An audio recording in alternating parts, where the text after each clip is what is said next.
ஒரு சிறிய குடும்பத்தில் ஒரே ஒரு மகன் இருந்தான். அவன் சிறு வயதில் மிகவும் நல்லவன். அம்மா அப்பாவுக்கு கீழ்ப்படியும், நன்றாக படிக்கும், அவர்களுக்கு பெருமை கொடுக்கும் ஒரு குழந்தை. அவனை பார்த்தால் இவனாலே இந்த குடும்பம் உயர்ந்திருக்கும் என்று எல்லாரும் சொல்லுவார்கள். ஆனால் அவன் 10ஆம் வகுப்பு படிக்கும் காலத்தில் சில தவறான நண்பர்களுடன் பழக ஆரம்பித்தான். மெல்ல மெல்ல அவன் வாழ்க்கை மாற ஆரம்பித்தது. முன்பு கேட்ட வார்த்தை இப்போது கேட்கவில்லை. முன்பு கீழ்ப்படியும் இதயம் இப்போது கடினமாகிவிட்டது.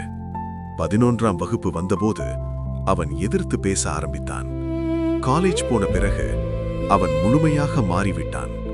கெட்ட பழக்கங்கள், தவறான நட்பு, வீட்டுக்கு தாமதமாக வருவது, இவையெல்லாம் அவன் வாழ்க்கையின் ஒரு பகுதியாகிவிட்டது. ஒரு நாள் இரவு தகப்பன் வீட்டு வாசலில் உட்கார்ந்து காத்திருந்தார். மணி 9, 10, 11. ஆனால் மகன் இன்னும் வரவில்லை. இரவு 11 மணிக்கு மேல்தான் அவன் வந்தான். ஏன் இவ்வளவு லேட் என்று தகப்பன் கேட்டார். அவன் அமைதியாக பதில் சொல்லவில்லை, எதிர்த்து பேசினான். அந்த நொடியில் பல நாட்கள் பொறுத்து கொண்டிருந்த தகப்பன் கோபத்தில் அவனை அடித்தார். அவனும் கோபத்தில் தகப்பன் மேல் கை தூக்கினான். அந்த ஒரு நொடி ஒரு குடும்பத்தின் அமைதியை உடைத்த நொடி. தகப்பன் வேதனையுடன் சொன்னார், இனிமே இந்த வீட்டில் நீ இருக்க வேண்டாம். என் முகத்தில் முழிக்காதே. இந்த வீட்டுக்கு திரும்பி வராதே. அந்த வார்த்தைகள் கத்தியாய் அவன் இதயத்தை குத்தின. ஆனால் அவன் கோபம் குறையவில்லை. நான் வரமாட்டேன் என்று சொல்லி வீட்டை விட்டு ஓடிப்போனான். வீட்டின் பின்னால் இருந்த ரயில்வே ஸ்டேஷனில் ஒரு ரயிலில் ஏறி தூர ஊருக்கு சென்று விட்டான். அங்கு என்ன செய்வது என்று தெரியாமல் ஒரு டீ கடையில் வேலை பார்த்தான். கிடைக்கும் சிறிய காசில் தன் வாழ்க்கையை நடத்தி கொண்டான். நாட்கள், மாதங்கள் கடந்து கொண்டே போனது. ஒரு நாள் அவன் ரோட்டில் விழுந்து ரத்தம் வாந்தி எடுத்தான். அருகில் இருந்தவர்கள் அவனை அரசு மருத்துவமனைக்கு கொண்டு சென்றார்கள். டாக்டர் அவனை பார்த்து சொன்னார், உனக்கு ஒரு மோசமான நோய் இருக்கு.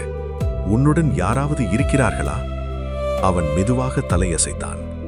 எனக்கு யாரும் இல்லை என்றான். மருத்துவமனை படுக்கையில் கிடந்தபோது மற்ற நோயாளிகளை பார்க்க அவர்களின் அப்பா, அம்மா, குடும்பம் வந்து சென்றார்கள். ஆனால் அவனை பார்க்க யாரும் வரவில்லை.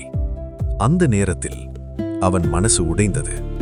ஒரு போதகர் மருத்துவமனையில் இருக்கிற அனைவருக்கும் ஜெபிக்க வந்தார். அப்படியே அவனுக்கும் ஜெபித்து, அப்பொழுது அவர் ஒரு காகிதத்தை கொடுத்தார். அதில் இயேசு எப்படிப்பட்ட மனிதரையும் மன்னிக்கிறார் என்று எழுதியிருந்தது. அந்த வார்த்தை அவனை தொட்டது. அவனுக்கு அம்மா நினைவு வந்தது, அப்பா நினைவு வந்தது. அவன் அழுதான். அவன் செய்த தவறுகள் நினைவுக்கு வந்தது. அவன் மனம் திரும்பினான். ஒரு கடிதம் எடுத்துக்கொண்டு எழுத ஆரம்பித்தான். அப்பா, அம்மா, நான் உங்களுடைய வார்த்தை கேட்கவில்லை. மிகப்பெரிய தவறு செய்தேன். இப்போது நான் ஒரு அனாதை மாதிரி இருக்கிறேன். நான் உங்களை பார்க்க வேண்டும். நான் வருகிறேன். நம் வீட்டின் பின்னால் இருக்கும் ரயில்வே ஸ்டேஷனில் இறங்கும் முன் நம் வீட்டின் மரத்தில் ஒரு வெள்ளை கொடி இருந்தால் நீங்கள் என்னை மன்னித்தீர்கள் என்று நான் புரிந்து கொள்வேன். அப்படி இல்லை என்றால் நான் திரும்பி போய்விடுவேன். இந்த கடிதம் தகப்பனின் கையில் சென்றது. அவர் அதை வாசித்தார். அவருடைய கண்களில் கண்ணீர், இதயம் முழுவதும் மகிழ்ச்சி. என் மகன் திரும்பி வருகிறான். அவர் ஒரு மரத்தில் மட்டும் கொடி கட்டவில்லை. வீட்டின் சுற்றிலும் ஒவ்வொரு இடத்திலும் வெள்ளை துணிகளை கட்டினார். அதிலும் அவருக்கு திருப்தி இல்லை. என் மகன் கண்டிப்பாக பார்க்க வேண்டும் என்று ஊர் முழுவதும் கூட வெள்ளை துணிகளை கட்டினார். அந்த நாள் வந்தது. மகன் ரயிலில் வந்து கொண்டிருந்தான். அவன் இதயம் துடித்துக் கொண்டே இருந்தது. அவன் பயத்தில் ஜன்னலுக்கு வெளியே பார்க்க முடியவில்லை. மெல்லியமாக தலை தூப்பி பார்த்தான். அவன் பார்த்த காட்சி ஒரு மரத்தில் மட்டுமில்லை, வீடு முழுவதும், ஊர் முழுவதும் வெள்ளை கொடிகள். அவன் அதிர்ச்சியில் நின்றான். அவன் கண்களில் கண்ணீர் வழிந்தது. அவன் ரயிலிலிருந்து இறங்கி வீட்டிற்கு ஓடினான். அப்பாவை பார்த்தான். அப்பாவை கட்டிப்பிடித்தான். அப்பாவும் அவனை அரவணைத்தார். அந்த நாள் ஒரு மகன் மனம் திரும்பினான். ஒரு குடும்பம் மீண்டும் இணைந்தது. அன்பு வென்றது. நாம் எவ்வளவு தூரம் போனாலும், எவ்வளவு தவறு செய்தாலும் திரும்பி வர ஒரு வழி இருக்கிறது.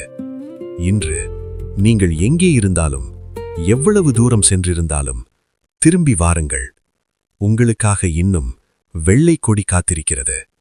வேதாகமம் சொல்கிறது, ஏசாயா 55ஆம் அதிகாரம் 7ஆம் வசனத்தில், துன்மார்க்கன் தன் வழியையும் அக்கிரமக்காரன் தன் நினைவுகளையும் விட்டு கர்த்தரிடத்தில் திரும்ப கடவன். அவன் மேல் மனந்துருகுவான். நம்முடைய தேவனிடத்திற்கே திரும்ப கடவன். அவர் மன்னிக்கிறதற்கு தயை பெருத்திருக்கிறார். இந்த கதை உங்களுக்கு பிடித்திருந்தால் எங்களுடைய சேனலை சப்ஸ்கிரைப் செய்து கொள்ளுங்கள். இப்படிப்பட்ட அநேக கதைகள் உங்களை தேடி வரும். நன்றி.